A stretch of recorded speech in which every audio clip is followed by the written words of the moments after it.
Today's topic is what not to say when your teen is struggling in school and what to say instead. This is a topic I'm very comfortable with, being a school counselor for over 15 years and being a teacher in the classroom for over 15 years as well, having 30 years in education. I work with middle schoolers all the time, and I have to know the right words and choose my words correctly of what I want to share with them and how I want to say it. So, this is something I am really passionate about, and I feel I can help you as a parent of what's the phrases to say and what not to, and why. So, every school conversation with your teen ends in silence, tears, yelling. This is definitely a video for you to check out. Parents often will say with good intentions, but actually make stress so much worse for their student, their child. Many times you're trying to help your teen and you don't realize that the phrases you're using are actually making them feel like they're being judged. You are judging them. For example, you might say something like, "You're not trying hard enough. You got a B in that class. I really think you can get an A." For them, they're not hearing that. What they're hearing is they're not good enough. They're hearing that they can't do this. Another phrase is, "This isn't that big of a deal." Oh, that's huge. So many times, friendships, drama, social emotional needs, those type of things, students will come to me and I'll say, "Did you talk to a parent at home?" And they'll say to me, "I started to, and my mom or my dad said it's really not that big of a deal." Everything is relevant, and I tell parents this all the time. When you were in middle school, was friendships important to you? And they'll tell me yes. And it's the same for your child or your middle schooler. So, parents, this isn't a big deal to you, is definitely a big deal to your teenager. Other kids can handle this. For example, you might use a sibling. "Oh, your older brother did this. He was so good at it. It's easy, this topic in math." Well, this topic in math might not be easy for your teen in front of you. It may have been easy for the older brother or sister. So we don't mean to say these things. Sometimes they just come out. We have to be aware of our words, how to choose them, and how they really can hurt our teen and make them feel judged instead of supported. Another one that's very common that I hear that I work with parents on is, "You just need to push through this." Really? Push through it? Well, it's a big deal to your teen, and just pushing through it isn't something they want to hear.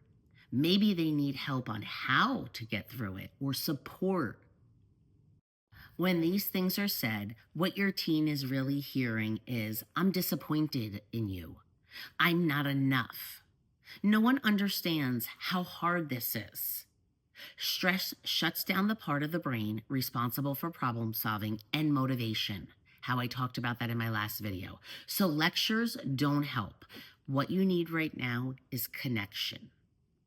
Check out my workbook, Connection Over Correction. It's a free downloadable in the link in my bio. Instead of those lines, try things like, "I can see how overwhelmed you are. Is there something I can do to help you? Or do you want to just talk and vent about it?" Another thing is, what feels the hardest right now? What is so hard that's getting you overwhelmed? Do you want help? Do you want to talk and me just listen? Or do you want me to give you advice? So often I ask my kids at school, "Do you want to vent or do you want help with me trying to fix it?" And what I'll do is I'll give them options. I'll give them different ways they can fix the problem themselves. I'll guide them to figuring it out on their own. I do that as a counselor, and I've done that with my own kids. Sometimes I'll say to them, "Hey, let's talk about this." And they'll be like, "No, not now." And I have to respect their space, especially as young adults. Sometimes it's not as easy. I have to take a deep breath, walk away, and remember they are young adults. And then I'll say, "When would you like to talk about it? I'm ready. Just let me know." So, a parent I worked with at school, I talked to the dad. It was mid-marking period. It was mid-school year, I should say. And we were halfway through the school year, just about this time of year. And the parent was looking at the report card and they felt like their son could do so much better than he really was doing. So the parent called me up, asked what's going on. I took a look at the grades. I said, well, I see this. I see a couple missed assignments. It reflects this. You really should be logging into the parent portal and checking, and you'll be able to keep up during the marking period. That night at dinner, the dad has a conversation with his son and he tells him, you're smart. You just need to apply yourself. This isn't that hard. The teen immediately shuts down, pushes his plate of food away, and storms out of the room. For the next day or so, he doesn't want to talk about school. He doesn't want to talk to his dad. He really doesn't want to discuss this at all. What he was hearing was, I'm not enough. The teenager already felt overwhelmed and ashamed. The comment the dad made just confirmed his fear. I'm disappointing my parents. The student came in my office and shared with me what really happened and how he felt when dad made that comment. I explained that dad was trying to encourage and just maybe didn't use the right words. The teen felt judgment, not encouragement. Unfortunately, this sometimes happens. We're not lowering expectations, you're lowering the resistance. I know this sounds so easy and it might be just changing your phrases, but I know as a parent, it is not that easy. Sometimes when we're in the moment and we are feeling stressed, maybe as a parent, you're feeling overwhelmed as well.